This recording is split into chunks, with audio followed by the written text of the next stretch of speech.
할렐루야. 요즘에 더위가 장난이 아닙니다. 그렇죠?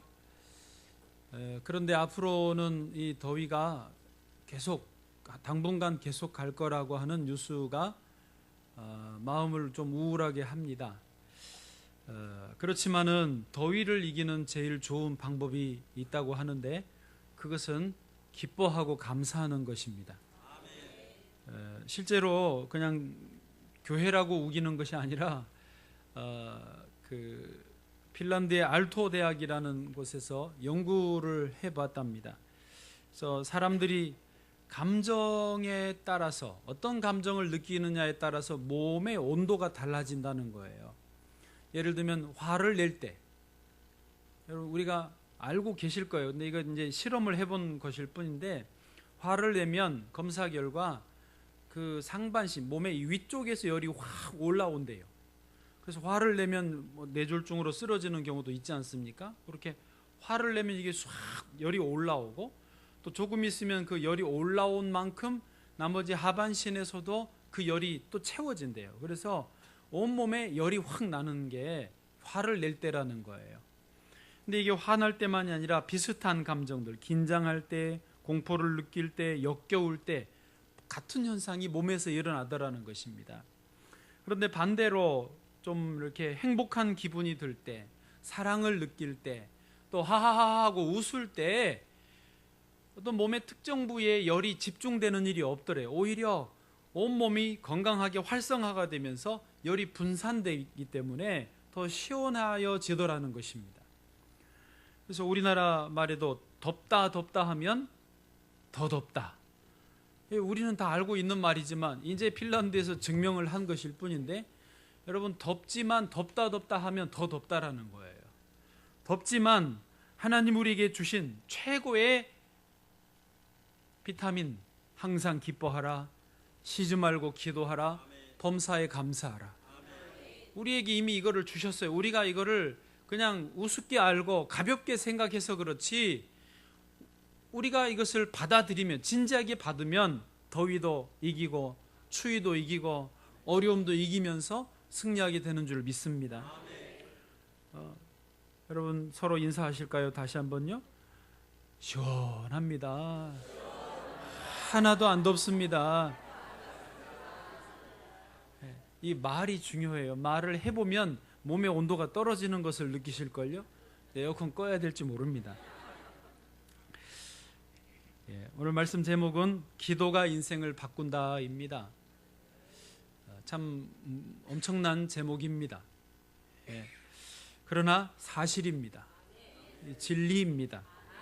저 여러분이 더위를 탓하지 말고 환경 탓하지 말고 다른 사람에게 원망 불평하지 말고 오직 하나님 앞에서 믿음으로 기도하면 우리 인생이 바뀌는 줄을 믿습니다. 오늘 말씀을 한번 좀 간단하게 요약을 해드려 보겠습니다. 너무 간단해서요 별게 없습니다. 예수님과 제자들이 베단이라는 곳에서 하룻밤을 묵으시고 지금 예루살렘 성전으로 아침에 일찍 가시는 길이었습니다. 거리는 약 3.2km 정도밖에 되지 않아서 저도 만보기를 체크하는데 하루에 만보를 다 채우면 약 8km, 9km 정도 됩니다. 그러니까 그 반이 약간 안 되는 거리예요. 그래서 걸음수로 치면 한 4,000보, 4,500보 정도 되는 그런 거리에 길을 아침에 예수님이 제자들과 가고 계셨습니다. 그런데 예수님도 아침 식사를 하지 못하셨는지 가는 길에 시장길을 느끼셔서 이렇게 보니까 잎사귀가 있는 무화과 나무가 보였습니다. 그래서 혹시 열매가 있을까 하고 가까이 갔는데 잎사귀만 있고 아무것도 없었어요. 열매가 없었어요. 그래서 예수님이 그 무화과 나무를 보고 뭐라고 선포하셨냐면 이제부터 영원토록 너에게서 열매가 맺히지 못할 것이다. 그러자 그 무화과 나무가 신기하게도 즉시 말라져서 죽어버렸습니다. 제자들이 옆에서 더 놀랬습니다. 주님, 무화과 나무가 즉시 말라버렸습니다. 그러자 예수님이 하신 말씀, 약간 엉뚱한 말씀을 하셨어요. 너희도 믿음으로 기도하면, 기도의 능력을 얻으면 이런 무화과 나무 마른 것도 할 뿐만 아니라 산도 옮길 수 있고 무엇이든지 기도하면 못할 것이 없다라는 믿음의 기도에 대해서 설명을 해 주셨습니다. 자, 여기까지가 오늘 본문의 내용인데요. 질문이 하나, 좀 의문이라고 할까요? 생깁니다. 뭐냐면, 아니, 우리의 사랑하시는 예수님, 온유하신 예수님께서 어떻게 열매가 없다고 무화과 나무를 저주하셨을까? 어떻게 열매가 없다고 무화과 나무를 말라서 즉시 죽게 만드셨을까라고 하는 것입니다. 게다가요, 이 마태복음과 병행 본문인 마가복음에는 그 같은 내용인데 한 구절이 더 추가되어 있어요. 이는 무화과의 때가 아님이러라.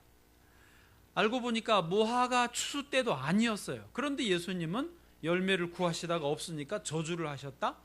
오해하기 딱 좋은 본문입니다. 저도 자세히 모를 때는 옛날에 오해를 했었습니다. 예수님 무섭다, 이런 생각을 했습니다. 자, 결론부터 말씀을 드릴게요. 예수님이 억지를 부리신 것이 아닙니다. 자, 지금 예수님이 그때 이제 무화과를 찾으셨던 그 본문의 시기는 언제냐면 우리나라 계절로 4월 달입니다. 그리고 무화과가 정식 열매를 맺는 때는, 추수 때는 언제냐면 8월 달입니다. 아직 4개월의 차이가 있습니다. 그렇지만 4월에도 첫 무화과가 열리게 되어 있습니다.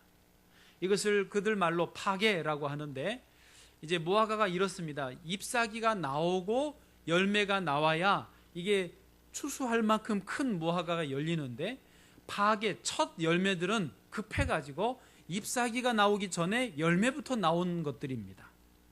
그래서 얘들은 제대로 과일답게 크지 못하고 크다가 말아버려요. 그래서 파게, 첫 열매라고 하는데, 주인은 이 파게를 추수하지 않습니다. 왜냐하면 상품 가치가 없기 때문에, 따는 수고를 해도 뭐 이렇게 먹을 만큼 되지 않기 때문에, 그리고 조금 있으면 제대로 된 열매들이 나오기 때문에 파게 첫 열매들은 그냥 놔둬버립니다.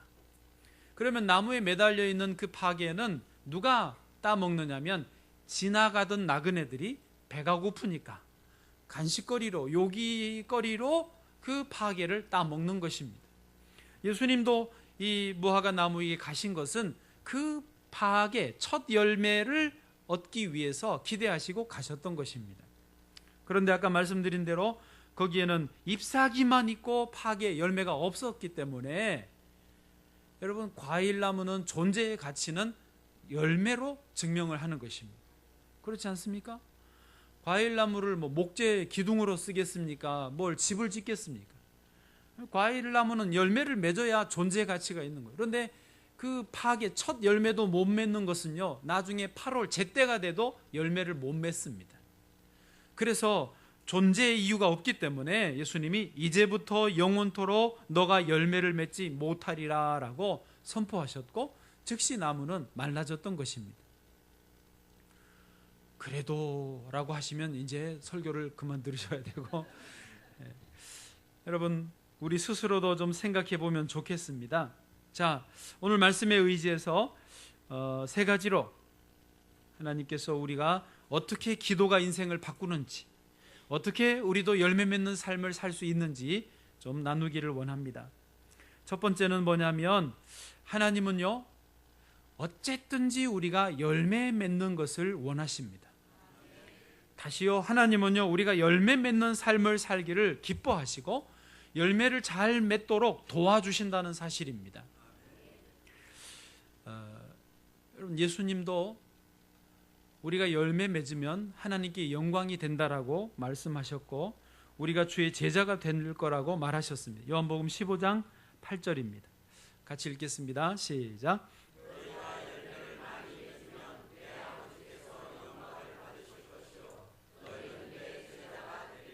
아멘. 예, 다시 그 구절을 잘 보십시오. 너희가 열매를 많이 맺으면 내 아버지께, 하나님 아버지께서 영광을 받으신다는 거예요. 미안하지만 열매를 맺지 못하면 영광이 되지 않겠지요. 또 그 다음에 너희는 내 제자가 되리라. 열매를 맺으면 우리가 예수님의 제자라는 뜻이고요, 뒤집으면 열매가 없이는 제자가 되기가 어렵다라는 뜻입니다. 하나님 아버지도 그 아들 예수님도 우리에게 열매를 기대하시는 것이죠. 이것은요, 하나님이나 예수님만이 아니라 우리 사람도 똑같이 인지상정으로 열매 맺기를 원하십니다. 여러분 그렇지 않으세요? 만약에 여러분이 과수원을 하신다 그러면 포도나무를 잔뜩 심었는데 3년 지나 10년 지나 20년이 지나도 포도 잎사귀만 무성하게 예쁘게 피우고 열매가 하나도 안 맺히면 그거 뭐에 쓰겠습니까? 관상용도 아니고 말이 잘라버리지 않겠습니까? 배나무에서 배를, 감나무에서 감을, 사과나무에서 사과를 얻기를 원하지. 그게 존재 이유지요. 그 다 열매를 기대하고 열매를 좋아하는 것입니다. 장사를 하는 분, 우리 또 잊어버렸네. 누가 그랬죠? 헷갈리네요. 오늘 1000 찍었습니다. 하루 매출 막 500 찍었다, 1000 찍었다 이런 말을 해요. 저는 그런 용어를 쓸 줄도 모르고 잘 몰랐는데 그렇게 얼마를 찍었다 그러면 그 이제 장사하는 분들의 늘 마음에는 그게 있는 거예요. 매출이 오늘 얼마까지 가느냐. 이게 제일 중요한 거예요. 그게 열매지 않겠습니까? 우리도 열매를 이렇게 원하는 거예요. 공부하는 학생은 성적이 오르기를 원하고 취업 준비하는 취준생은 취업이 되기를 원하고 그게 다 열매 아닙니까? 우리가 이렇게 열매를 기대하고 좋아하는 것처럼 똑같이 하나님 아버지는 자녀들인 우리에게 열매를 기대하시는 거예요. 우리가 열매 맺으려고 애를 쓰는 것을 기뻐하시고 우리를 격려하고 지지해주고 도와주는 것입니다. 뭐예요? 열매 맺으라는 겁니다. 많은 사람들이 그냥 하루하루 바쁘게 살면서 열매에 대해서 생각을 잘 못합니다. 사실은 열매는요, 조금 따지고 가면 결국은 우리 인생의 기도의 제목이고 우리 인생의 꿈이고 소원인 것입니다. 이스라엘 백성들은 열매가 없었습니다. 당시에 자기들은 하나님의 선민이다. 그러니까 잎사귀만 선민이에요. 무늬만 선민이에요. 그러나 열매가 없었어요. 그래서 예수님이 찍어버린다고 하셨습니다. 누가복음 3장 9절 말씀, 누가복음 3장 9절 말씀 한번 읽어보시죠. 시작. 이미 도끼가 나무 뿌리에 놓였으니 좋은 열매 맺지 아니하는 나무마다 찍혀 불에 던져지리라. 아멘. 여러분 이것을 과하다고 생각하시면 안 돼요. 여러분이 과수원 하셔도 열매가 없으면 찍어버리시지 않겠습니까? 하나님도 우리에게 열매를 기대하시는데 없으면 찍으실 수도 있다라는 걸 생각해야 됩니다. 요즘 시대는 열매를 맺기가 참 어려운 시절인 것은 사실입니다. 경제가 어렵잖아요. 장사가 하루에 매출 1000을 찍으면 얼마나 좋겠습니까마는 자영업 하시는 분들 손해보는 일이 여상이라고 늘 일상이라고 말합니다. 하기를 원하는 청년들도 취업이 너무 어렵습니다. 오죽하면 공무원 하려고 덤비겠습니까? 교회들도요, 성장하고 부흥하는 게 정말 어렵습니다. 우리는 이게 뭔 일인지 모르겠어요. 유아유치부 성경학교 하는데 동네에서 엄마들이 막 맡겨 애들을요. 이게 참 할렐루야 땡큐 아멘 감사합니다 해요. 정말 아리가또 고자이마시다 해요. 우리를 뭘 보고 이렇게 애들을 맡겨주시는지 너무 감사한 일이에요.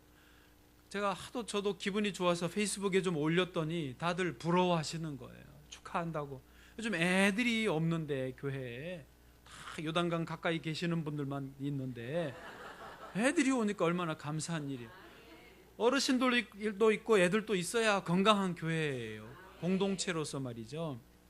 참 그래도 어려운 시절인 것은 사실입니다. 그래서 열매를 기대하기가 참 어려워요. 그래서 소확행이라고 지난번에 소개해드린 그게 요즘 분위기 아닙니까? 그런데 말이죠, 여러분 죄송하지만 아무리 이런 시절에도 하나님은 우리가 열매 맺기를 기뻐하십니다. 아직 때가 아니라 할지라도 예수님은 열매를 기대하고 찾아오신 것입니다. 그러다가 잎사귀만 무성하고 열매가 없으면 책망을 받기가 딱 좋다는 것입니다. 여러분 아직 지금이 때가 아니십니까? 이미 늦었습니까? 지금 너무 덥습니까? 그러면 나중에 추우면 어떡하실 겁니까?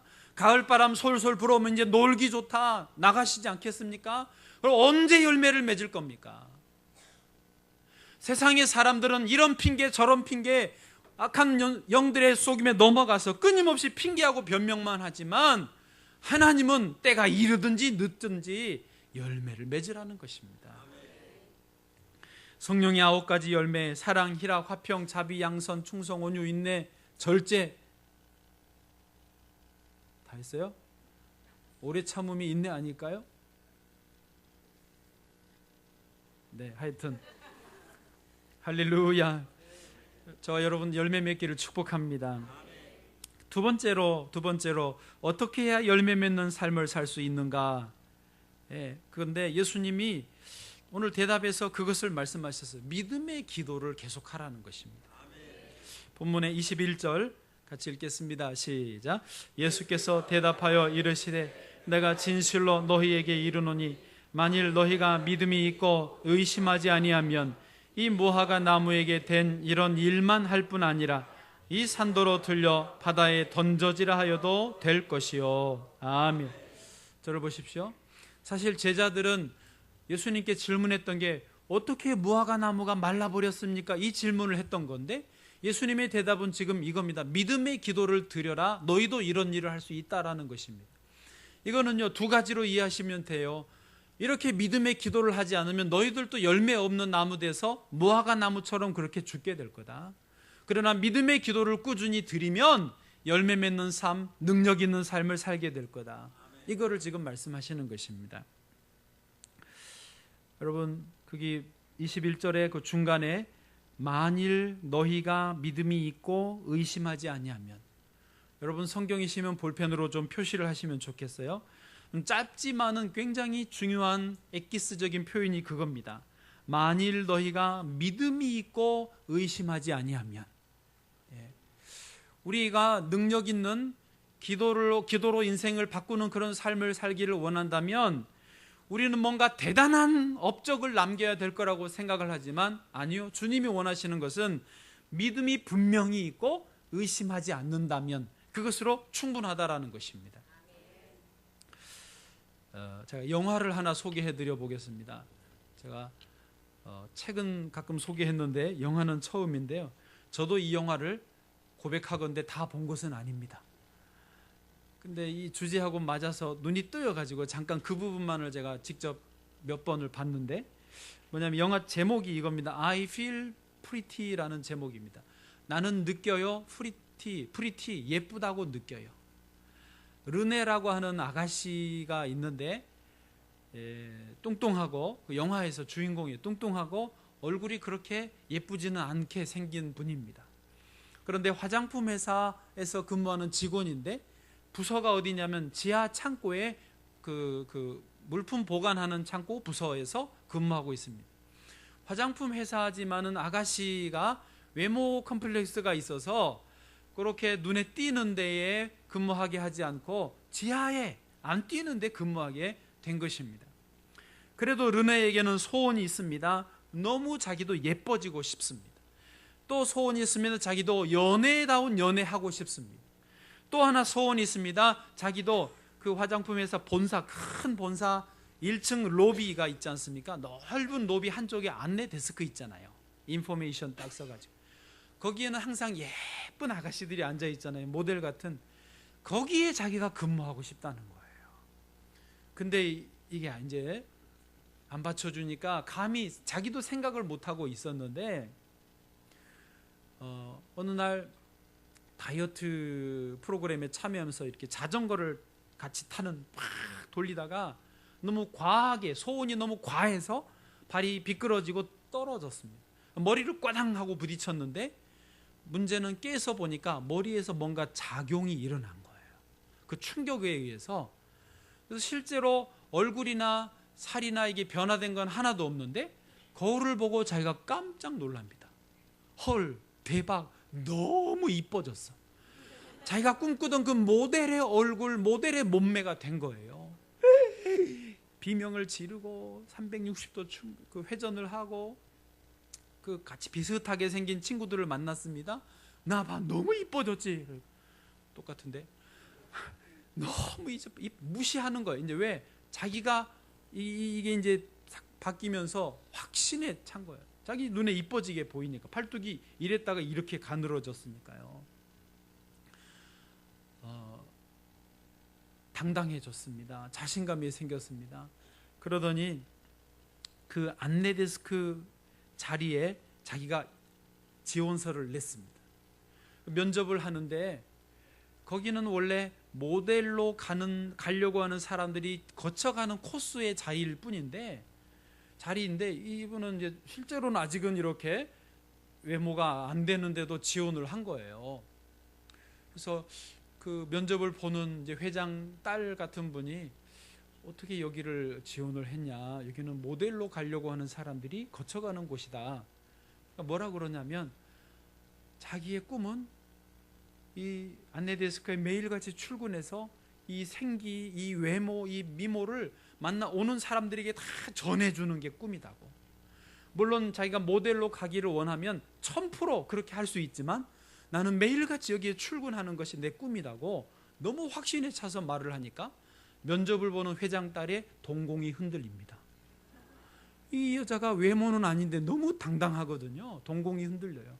그리고는 눈썹이 위아래로 2번 왔다 갔다 하더니 합격을 시켜줘요. 그래서 거기서 이제 근무하기 시작합니다.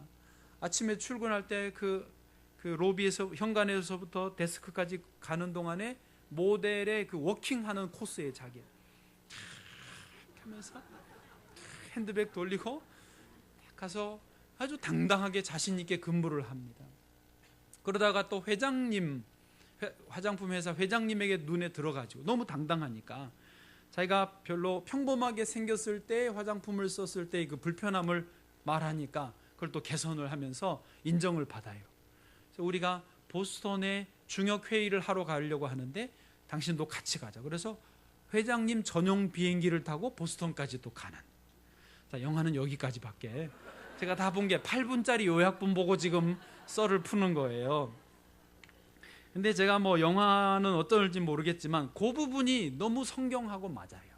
뭐냐면 세상은 또 우리 사람은 내 실제 환경이 바뀌면 내 생각이 바뀌어요. 그렇지만 성경은 뭐냐면 내 생각을 먼저 바꾸시고 내 실제 환경을 바꾸세요.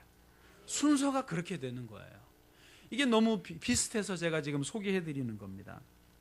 여러분, 우리가 믿음이 있고 의심하지 아니하면서 온전히 기도를 드린다면 그것은 반드시 이루어지는 것입니다. 하나님의 영적인 질서 안에서 그렇게 일어나는 거예요. 그러나 많은 사람들은 하나님 이거를 좀 들어주세요. 그래야 내가 기뻐할 거 아닙니까? 그 평생 안 됩니다. 여러분, 믿음의 기도를, 온전한 믿음의 기도를 드리실 수 있기를 바랍니다. 또 하나 좀 고백을 하나 해보자면 제가 최근에 목회자로서 그리스도인으로서 좀 최근에 깨달은 게 하나 또 있습니다.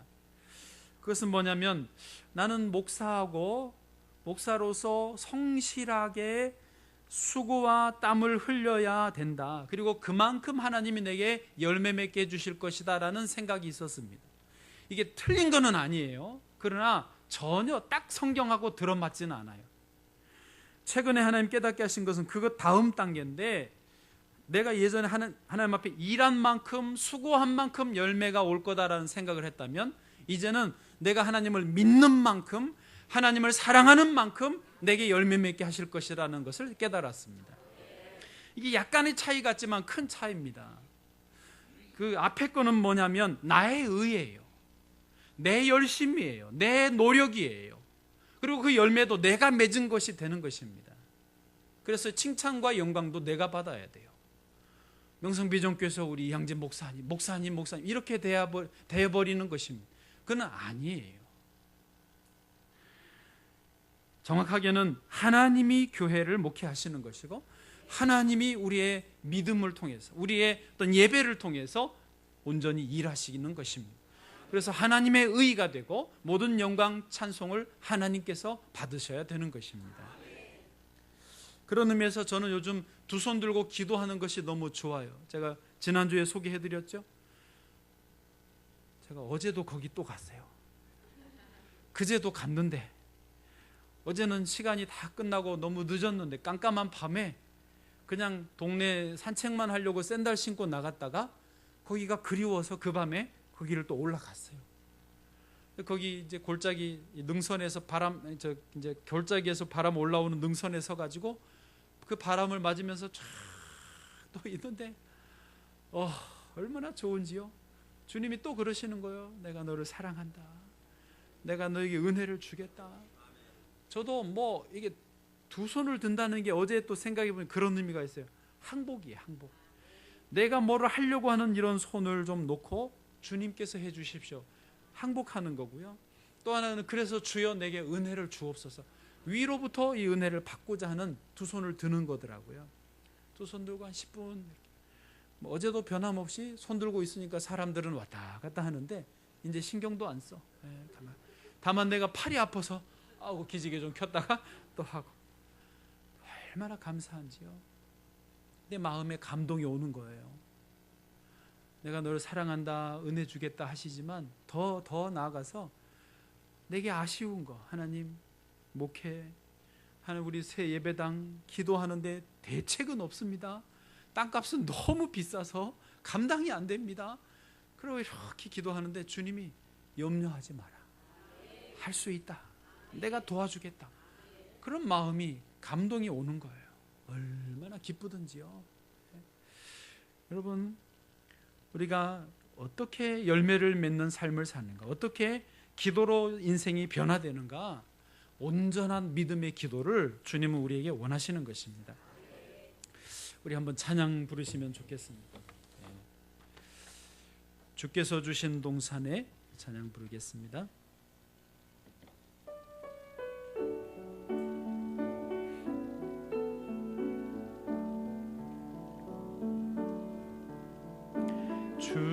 주께서 주신 동산에 땀 흘리며 씨를 뿌리며 내 모든 삶을 드리리여. 나를 사랑하시는 내 주님께 비바람 앞을 가리고 내 육체는 세잔해져도 내 모든 삶을 드리리.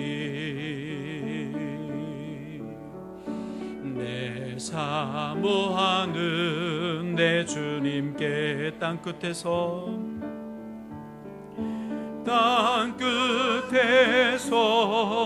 주님을 맞으리. 주께 드릴 열매 가득 안고 땅끝에서 주님을 배우리. 주께 드릴 노래 가득 안고 땅의 모든 끝 찬양하라. 주님 오실 길 예비하라. 땅의 모든 끝에서 주님을 찬양하라. 영광의 주님 곧 오시리라.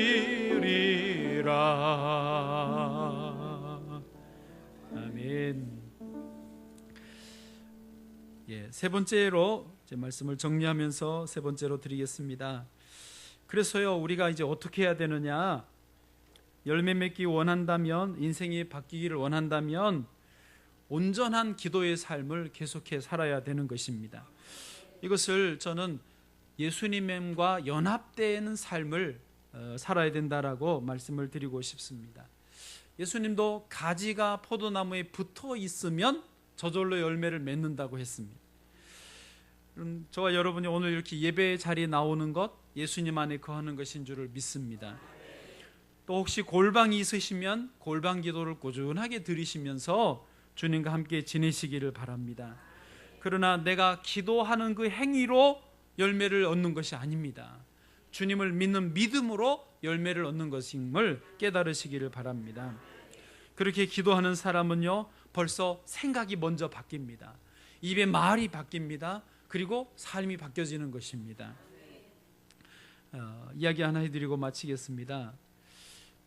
구소련이 붕괴하였을 때 북한이 문제가 됐습니다. 왜냐하면 같은 사회주의 국가, 강력한 지원국인데 소련이 없어지니까, 해체돼 버리니까 북한이 외교적으로 고립되게 됐습니다. 그래서 그때 하나의 어떤 수로 찾은 게 뭐냐면 로마의 바티칸 교황을 북한을 한번 방문하게 하면서 어떤 외교의 문을 열려고 하는 수를 찾았습니다. 그래서 북한 외교부 상무조 이렇게 TF팀이 구성이 된 것입니다. 거기에 이제 우리나라로 귀순한 태용호 전 공사가 그 상무조의 한 멤버였습니다.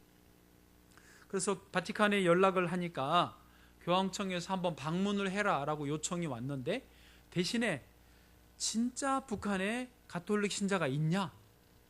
있으면 한 사람이라도 데리고 와봐라라고 조건을 달았습니다. 북한 당국에서 우리 북한에 진짜 천주교인이 어디 있냐 하고 찾고 찾았는데, 어느 노파 할머니 한 분이 교인이라는 소식을 듣고 찾아갔습니다. 할머니한테 가서 당신 천주교인 맞죠? 아이고 뭔 소리, 난 절대 천주교인 아니라고 딱 잡아댑니다. 왜요? 그동안 다 잡아다가 감옥에 놓고 죽였는데 어떻게 순순히 말합니까? 아니 괜찮다고, 우리는 저 높은 곳에서 왔는데 진짜 괜찮으니까 솔직히 말해봐라, 천주교인 맞냐? 아니라고, 나는 절대 아니라고 계속 잡아떼더랍니다. 그래서 할 수 없이 보여주고 설명해주고 보장까지 해주면서 진짜로 다시 물어보니까 맞다고 그러더래요. 그래서 됐다고 그러고 이제 이분을 데려가기로 했는데, 아무리 그래도 말만 믿고 데려갈 수는 없잖아요. 교황청에 데려가야 되는데, 당신이 천주교인인 것을 어떻게 증명할 수 있냐, 그걸 좀 보여달라고 그러니까 따라와 보라고 그러더니 그 자기가 사는 집 뒤뜰로 한 곳에 데려가니까, 자세히 묘사는 안 되어 있는데요, 거기에 이제 자기만의 어떤 기도 공간이 있었던 거예요. 그 태용호 전 공사가 표현하기를 이렇게 썼습니다. 이분도 거기 갔었거든요. 그 순간, 거기를 뒤뜰에 가서 그걸 본 그 순간이에요. 당 관계자들은 몸이 찌릿해지는 것을 느끼며 자기도 모르게 여기가 진짜 하나님을 만날 수 있는 장소임을 직감적으로 알았다. 그러니까 자기만의 골방이 있었던 거예요. 성당도 없어졌고 미사도 못 드리지만은 자기만의 그 하나님을 만나는 장소에서 평생을 몇십 년을 조용하게 거기서 하나님 앞에 기도하고 있었던 것입니다. 그래서 이 사람 진짜 천주교인이구나. 그리고 이제 데리고 와서 교황청에 가서 교황을 만났습니다. 그 할머니가 북한에도 나 같은 천주교인이 있다, 교황님 제발 한번 와주세요. 그러고 돌아왔어요. 외교적으로 나중에 다른 문제 때문에 교황 초청을 북한이 이제 거부하긴 했는데, 갔다 와서 이 할머니가 또 놀라운 고백을 했습니다. 알려드려요? 뭐라 그런지 아세요? 기가 막힙니다. 사실은 자기가 지금까지 몇십 년 동안 하루도 빼놓지 않고 기도했었는데 그 기도가 응답이 됐다는 거예요. 무슨 기도를 했냐고 그랬더니, 이제 천주교인들은 교황님 한번 보는 게 이게 소원이거든요. 이 성당도 없고 대놓고 예배도 드릴 수 없는 이런 상황이지만 교황님 한번 얼굴 보게 해달라고, 그거를 평생을 기도했는데 이분한테 그 소원이 이루어졌다라는 거예요. 여러분, 저와 여러분이 하나님 앞에 소원을 가지고 꿈을 가지고 기도하면 하나님은 들어주십니다. 믿음으로 기도하시고 의심하지 마십시오. 그리고 언어를 바꾸십시오. 생각을 바꾸십시오. 그리고 행동을 바꾸십시오. 이미 그것은 저와 여러분에게 이루어진 일입니다. 할렐루야, 할렐루야. 기도하겠습니다.